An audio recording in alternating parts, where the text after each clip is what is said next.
Good morning class. आज का हमारा टॉपिक है अनुवादन। ठीक है, अनुवादन या प्रोटीन संश्लेषण इसे बोलते हैं, जिसमें देखो एमआरएनए पर उपस्थित न्यूक्लियोटाइड अनुक्रम जो कि अमीनो एसिड के अनुक्रम में बदल देते हैं, उन्हें क्या, इस प्रोसेस को क्या कहते हैं? अनुवादन। एमआरएनए के ऊपर न्यूक्लियोटाइड के अनुक्रम उपस्थित है, वो न्यूक्लियोटाइड के अनुक्रम क्या करते हैं? अमीनो एसिड के अनुक्रम में बदल जाते हैं। ठीक है, अब उसके बाद देखो ये वाली जो प्रोसेस थी, देखो हमने सेंट्रल डॉग्मा पढ़ा था, जिसमें क्या पढ़ते हैं कि डीएनए से एमआरएनए बनता है, इस प्रोसेस को हम अनुलेखन बोलते हैं, और एमआरएनए से प्रोटीन बनता है, इसे हम अनुवादन कहते हैं। ठीक है, अब देखो स्टेप नंबर 1 है जिसमें निष्क्रिय अमीनो अम्लों का सक्रियण होता है। यहाँ पर प्रोटीन का संश्लेषण या अनुवादन करने के लिए हमें 2 स्टेप्स करनी होती है फर्स्ट में, स्टार्टिंग में। तो देखो पहली स्टेप जो है उसमें क्या होता है? निष्क्रिय अमीनो अम्लों का सक्रियण। जो अमीनो एसिड हमें मिलेगा वो किस तरह का होता है? वो निष्क्रिय होता है, तो हमें उसको सक्रिय करना पड़ता है। सक्रिय करने के लिए हमें उसे ऊर्जा देनी होगी। ठीक है, ऊर्जा देने के साथ साथ हमें उसे एक एंजाइम भी देना होता है। वो कौन सा होता है? Amino acyl synthetase enzyme. अब ये जो अमीनो अम्ल है ये एटीपी और अमीनो एसाइल सिंथेटेज एंजाइम की प्रेजेंस में amino acyl AMP enzyme complex या सक्रिय अमीनो अम्ल का निर्माण करता है। ठीक है, और इस प्रोसेस में देखो एएमपी बना तो यहाँ पर क्या होगा?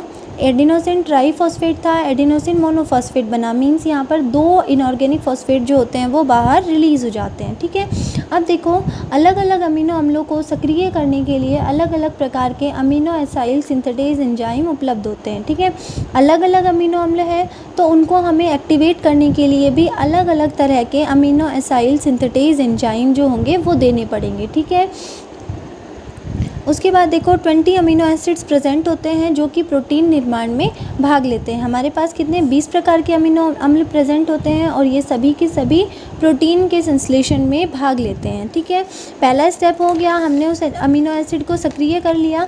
अब उसके बाद दूसरा होता है चार्ज ट्रांसफ़र आरएनए का निर्माण। तो देखो एक ऐसा ट्रांसफ़र आरएनए जिस पर सक्रिय अमीनो अम्ल जुड़ चुका है, एक ऐसा ट्रांसफ़र आरएनए का स्ट्रक्चर देखो क्लोवर लीफ मॉडल होता है, इस तरह का स्ट्रक्चर होता है। ठीक है, अब इसमें क्या होगा?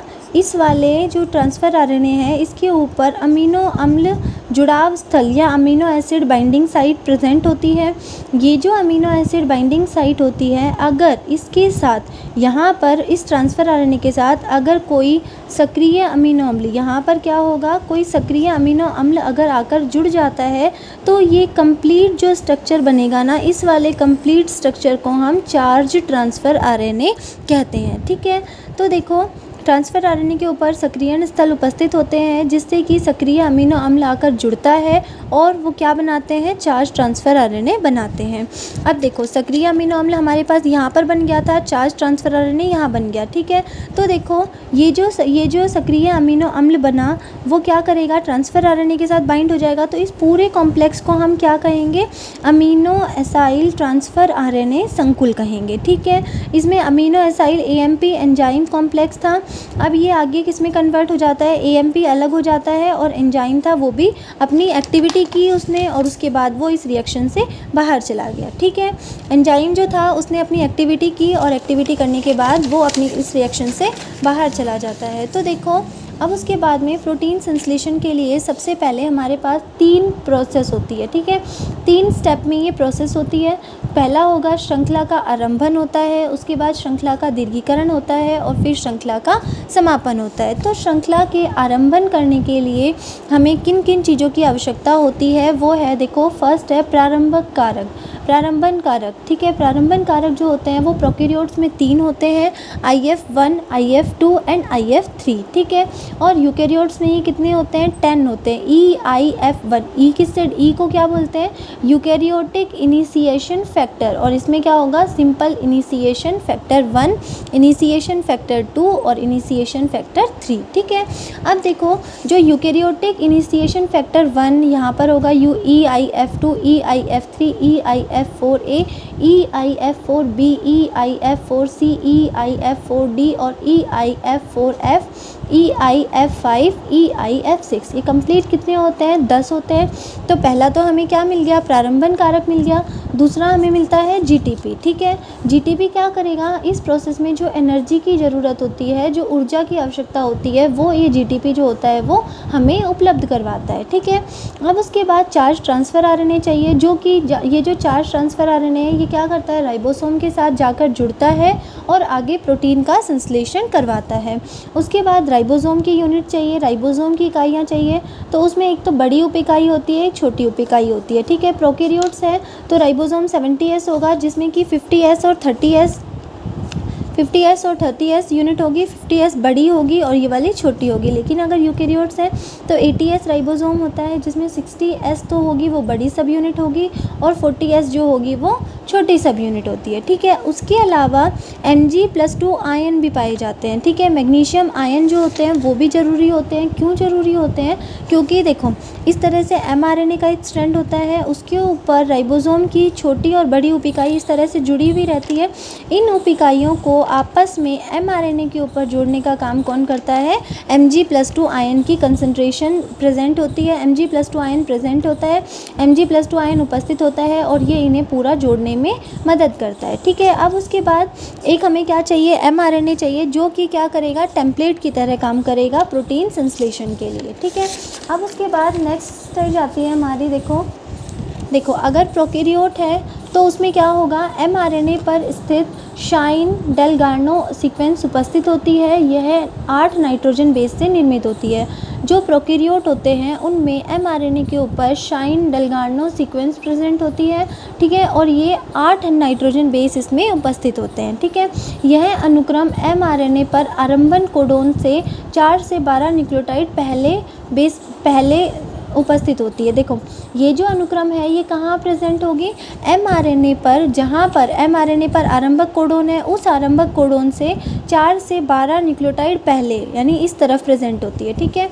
यह SD सीक्वेंस प्रोकैरियोट्स में राइबोसोम की छोटी इकाई को पहचानता है। ये जो सीक्वेंस होता है ये क्या करता है, राइबोसोम की छोटी उप इकाई को पहचानता है। क्यों पहचानता है छोटी उप इकाई को, क्योंकि यहाँ पर जो छोटी उप इकाई है उसमें 16SR RNA छोटी उप इकाई है, इसकी यूनिट कौन सी होती है, 16SR RNA, ठीक है।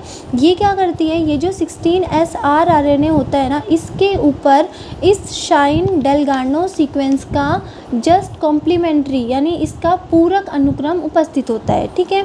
ये 16SR RNA है, इसके ऊपर शाइन डेलगार्नो सीक्वेंस का पूरक अनुक्रम उपस्थित होता है, इसीलिए ये क्या करते हैं, राइबोसोम की छोटी उप इकाई को पहचानती है, ठीक है। अब ये जो छोटी उप इकाई है ये क्या करेगी, mRNA के ऊपर आकर जुड़ जाती है। उसी तरह से यूकैरियोट्स में होता है। यूकैरियोट में क्या होगा, mRNA के ऊपर उपस्थित 7 मिथाइल ग्वानोसाइन, ठीक है।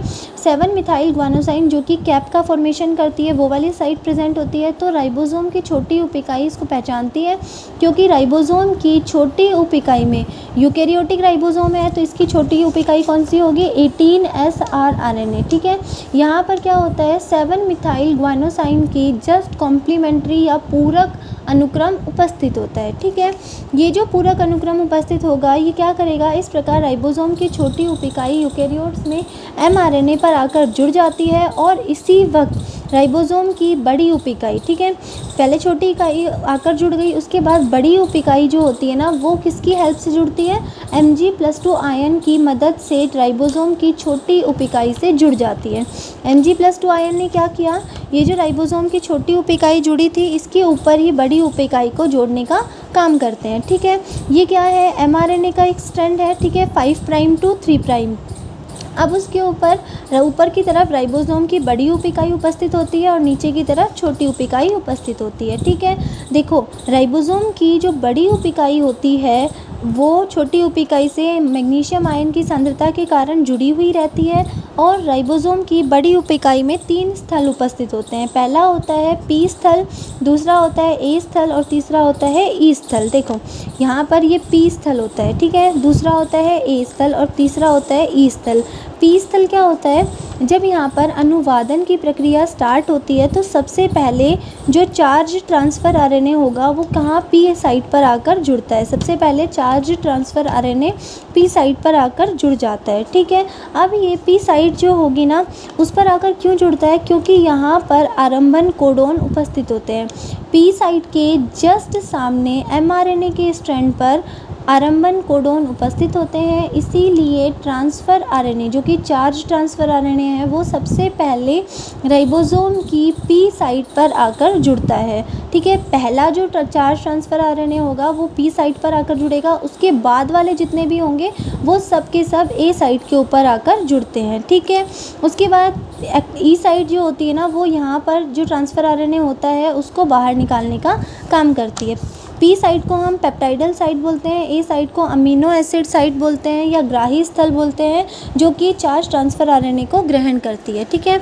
ई साइट जो होती है ना, वो ट्रांसफ़र आरएनए को बाहर निकालती है। अब देखो, पहला जो चार्ज ट्रांसफ़र आरएनए होगा वो हमेशा पी साइट पर आकर जुड़ता है। क्यों जुड़ता है बता दिया, क्योंकि पी साइट के सामने आरंभक कोडोन उपस्थित होते हैं, ठीक है।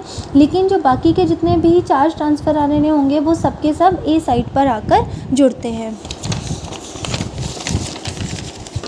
आगे देखो, जो फर्स्ट चार्ज ट्रांसफ़र आरएनए है वो पी साइट पर आकर जुड़ा। देखो, ये वाला पहला चार्ज ट्रांसफ़र आरएनए है, ये पी साइट थी, ये वाली पी साइट थी, ये ए साइट थी, यहाँ पर ई साइट थी। तो पी साइट के ऊपर पहला चार्ज ट्रांसफ़र आरएनए आकर जुड़ेगा। जुड़ने के साथ ही ये जो श्रृंखला प्रारंभन होता है ये स्टार्ट हो जाता है, ठीक है। लेकिन देखो, अभी ए साइट यहाँ पर खाली है, तो ए साइट पर क्या होगा, देखो आगे ये जो ट्रांसफ़र आरएनए है इसका स्ट्रक्चर यहाँ से इस तरफ से बना लेना, ठीक है। ये यहाँ पर एक से मिक्स हो गया। देखो, ये सीक्वेंस प्रेजेंट होता है AUG, आरंभक कोडोन होता है। इसके जस्ट अपोजिट सीक्वेंस कहाँ प्रेजेंट होगा, ट्रांसफ़र आरएनए की एंटी कोडोन लूप पर उपस्थित होता है। तो A का अपोजिट U का अपोजिट A और G का अपोजिट C, इस तरह से सीक्वेंस प्रेजेंट होता है, ठीक है। तो अब हमने जब प्रारंभन कर लिया, उसके बाद अब हमें क्या करना है, दीर्घीकरण करना है। दीर्घीकरण करने के लिए जो दूसरा ट्रांसफ़र आरएनए होगा वो किस पर आकर जुड़ेगा, A साइट के ऊपर आकर जुड़ता है। तो देखो, दूसरा ट्रांसफ़र आरएनए था वो हमारे पास A साइट के ऊपर आकर जुड़ गया। तो जो पहला ट्रांसफ़र आरएनए है उसका और दूसरे ट्रांसफ़र आरएनए, इन दोनों के जो NH2COOH और NH2COOH, इन दोनों के बीच में पहले वाले का तो COOH बॉन्ड, COOH और दूसरे वाले का NH2, इन दोनों के बीच में पेप्टाइड बंध का निर्माण होता है, ठीक है। ये जो पेप्टाइड बंध बनता है ये जो पेप्टाइड बंध बनेगा इसको बनाने में कौन भाग लेता है, पेप्टाइडल ट्रांसफेरेज एंजाइम जो होता है वो भाग लेता है। और उसके अलावा 23S राइबोसोमल आरएनए जो होता है वो भी कभी कभी हेल्प करता है, जिसे राइबोजाइम कहते हैं, ठीक है। पहला फर्स्ट अमीनो एसिड, उसके बाद दूसरा वाला, ठीक है। तो और उसके बाद तीसरा वाला जो होगा, देखो इसमें जो कोडोन होगा वो कोई भी कोडोन होता है, यू हो सकता है, ए हो सकता है, ठीक है। उसके बाद तीसरा जो होगा वो क्या कर रहा है, अभी हमने चेन का इलोंगेशन करना है। इलोंगेशन करने का क्या मतलब है कि बहुत सारे अमीनो एसिड का सीक्वेंस बनाना है, ठीक है। तो तीसरा वाला जो है वो देखो बाहर की तरफ है और ये क्या ये वेट कर रहा है, ठीक है। वेटिंग क्यों, क्योंकि ए साइट खाली नहीं है। जब ए साइट खाली होगी तो ये जो ट्रांसफ़र आरएनए होगा ये इस ए साइट के ऊपर आकर बाइंड हो जाएगा, ठीक है। लेकिन ए साइट को खाली करने के लिए हमें क्या करना पड़ेगा, उसको देखो यहाँ पर। अब AA1 अमीनो एसिड 1 के कार्बोक्सिलिक ग्रुप और अमीनो एसिड 2 के NH2 ग्रुप के बीच में पेप्टाइड बंध का निर्माण होता है, ठीक है। श्रृंखला दीर्घीकरण के लिए ए साइट का खाली होना अनिवार्य है ताकि नए चार्ज ट्रांसफ़र आरएनए आकर ए साइट पर जुड़ सके। नए चार्ज ट्रांसफ़र आरएनए आएंगे वो ए साइट पर आकर जुड़ेंगे। इस हेतु पी स्थल पर चार्ज ट्रांसफ़र आरएनए यदि ई साइट से बाहर आ जाए तो पी साइट पर ए साइट वाला चार्ज, देखो अब क्या होगा, हमें क्या करना है, इस वाले को अंदर लाना है। इस वाले को अंदर लाने के लिए क्या करना पड़ेगा कि जो ये पहला वाला है ना ये किसी तरह से बाहर निकल जाए। ये बाहर कैसे निकलेगा, ई साइट के थ्रू, ठीक है। ई साइट के थ्रू जो पहला वाला अमीनो एसिड वाला होता है ये बाहर निकल जाता है, ये वाला ट्रांसफ़र आरएनए बाहर निकल जाएगा, ये वाली साइट खाली हो जाएगी पी साइट। तो ये जो ए साइट वाला ट्रांसफ़र आरएनए है ये इसके ऊपर आकर जुड़ जाएगा और ये जो बाहर वेटिंग वाला है ये यहाँ पर आकर ए साइट पर आकर जुड़ जाएगा, ठीक है। तो देखो इसकी स्ट्रक्चर कुछ इस तरह से होगी। देखो पहला वाला था वो बाहर निकल गया, उसके बाद दूसरा वाला है, ठीक है। दूसरा वाला यहाँ आकर जुड़ गया, तीसरा वाला जुड़ गया, दूसरा वाला पी साइड पर, तीसरा वाला ए साइड पर और चौथा है वो बाहर है। ठीक है, ये भी वेट कर रहा है, ये वेटिंग है। तो इसमें देखो यहाँ पर क्या होता है, इन सभी अमीनो एसिड के बीच में इस तरह से बॉन्ड का फॉर्मेशन होता है। तो एक पॉलीपेप्टाइड श्रृंखला का निर्माण होगा। इस पॉलीपेप्टाइड श्रृंखला में अमीनो अम्ल होते हैं जिनके बीच में पेप्टाइड बंध पाए जाते हैं। और ये जो पेप्टाइड बंध होते हैं, जब ये बहुत सारे पेप्टाइड बंध आपस में जुड़ जाते हैं तो वो एक प्रोटीन का निर्माण करते हैं। तो देखो इसमें क्या होगा, श्रृंखला दीर्घीकरण के समय राइबोसोम इकाइयाँ जो होगी वो mRNA पर 5 प्राइम टू 3 प्राइम दिशा में ट्रांसलोकेशन करती है।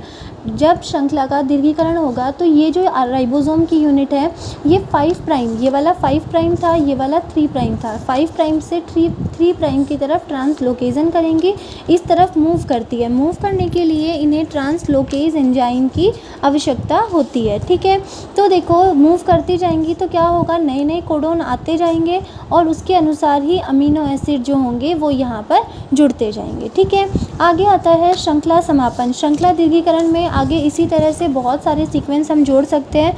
उसके बाद देखो श्रृंखला समापन। श्रृंखला समापन में क्या होगा, दीर्घीकरण का क्रम कब तक चलता रहेगा, जब तक कि mRNA पर कोई स्टॉप कोडोन ना आ जाए, नॉनसेंस कोडोन ना आ जाए। ठीक है, स्टॉप कोडोन जो होगा वो जैसे ही आएगा वैसे ही श्रृंखला में प्रोटीन का निर्माण होना बंद हो जाएगा, रुक जाएगा। तो देखो जो स्टॉप कोडोन होते हैं वो 3 होते हैं, UAA, UAG और UGA। इसको बोलते हैं ऑकर, इसको बोलते हैं एम्बर और इसको बोलते हैं ओपेल। ठीक है, इन तीनों के कारण प्रोटीन का संश्लेषण रुक जाता है। ये जो क्यों रुक जाता है, क्योंकि ये जो स्टॉप कोडोन होते हैं इनका कोई भी एंटी कोडोन नहीं होता। अगर कोई भी एंटी कोडोन नहीं होगा इट मीन्स वहाँ पर अमीनो अम्ल जो होंगे वो कोड नहीं करेंगे। जब अमीनो अम्ल कोड नहीं करेंगे तो वो जो प्रोसेस है वो पूरी तरह से रुक जाएगी, प्रोटीन का संश्लेषण आगे नहीं होगा। ठीक है, उसके लिए देखो श्रृंखला समापन के लिए हमें रिलीजिंग फैक्टर की रिक्वायरमेंट होती है, रिलीजिंग फैक्टर भी चाहिए होते हैं जो कि श्रृंखला समापन में हमारी हेल्प करते हैं। तो प्रोकैरियोट्स में कितने 3 फैक्टर और यूकैरियोट में ओनली सिंगल फैक्टर प्रेजेंट होता है। ठीक है, रिलीजिंग फैक्टर जो होते हैं ना वो क्या करते हैं, पॉलीपेप्टाइड श्रृंखला और चार्ज ट्रांसफ़र आरएनए के संबंध को या इनके कनेक्शन को तोड़ता है जिससे कि श्रृंखला सेपरेट हो जाती है। तो देखो इस वाली प्रोसेस को राइबोसोम की यूनिट थी, ये क्या करती है, ट्रांसलोकेट करती हुई आगे की तरफ बढ़ती जाती है 5 प्राइम टू 3 प्राइम। ठीक है, अब देखो यहाँ पर 5 प्राइम टू 3 प्राइम मूव करती है। अब उसके बाद में क्या होगा, इस तरह से बहुत सारे अमीनो एसिड के सीक्वेंस बन जाते हैं। ठीक है, इन दोनों के बीच में जो ये बॉन्ड दिखाई दे रहा है इसको हम क्या कहते हैं, पेप्टाइड बॉन्ड कहते हैं। ठीक है, अब देखो यहाँ पर क्या हुआ, ये ए साइट है। ठीक है, ए साइट के ऊपर क्या आ गया, ये UAA, ये क्या है, एक तरह का स्टॉप कोडोन है जो कि किसी भी तरह के इसके ये जो होता है ना, किसी भी तरह का इसमें एंटी कोडोन नहीं होता। ठीक है, ये किसी भी तरह के अमीनो एसिड को कोड नहीं कर सकता। तो ये क्या करेगा, ये जो प्रोसेस है ये यहीं पर स्टॉप हो जाती है। ठीक है, स्टॉप हो जाएगी तो रिलीजिंग फैक्टर जो होता है ना वो क्या करेगा, इस वाले बॉन्ड को ब्रेक कर देता है। ठीक है, 7 तक बन गए, 7 बनने के बाद में ये यहाँ से इस बॉन्ड को ब्रेक कर देगा, तोड़ देगा और तोड़ने के बाद ये जो पूरी पॉलीपेप्टाइड श्रृंखला है ये अलग हो जाएगी और प्रोटीन की श्रृंखला का निर्माण करेगी। ठीक है, उसके बाद जब ये प्रोसेस दोबारा से, अगर हमें दोबारा से ट्रांसलेशन शुरू करना है तो हमें दोबारा से वही सारा, पहले क्या करेंगे, हम एक्टिवेशन करेंगे, सक्रियण करेंगे, उसके बाद चार्ज ट्रांसफ़र आरएनए का फॉर्मेशन करेंगे। ठीक है, चार्ज ट्रांसफ़र आरएनए जो होगा वो बनेगा और उसके बाद में क्या होगा, इनिशिएशन या श्रृंखला का आरंभन होगा, फिर उसके बाद दीर्घीकरण होगा और फिर उसके बाद में आगे चलकर समापन होगा। ठीक है, इस तरह से पूरी प्रोटीन संश्लेषण की प्रोसेस जो है वो कंप्लीट होती है। ठीक है, ट्रांसलेशन टॉपिक कंप्लीट है।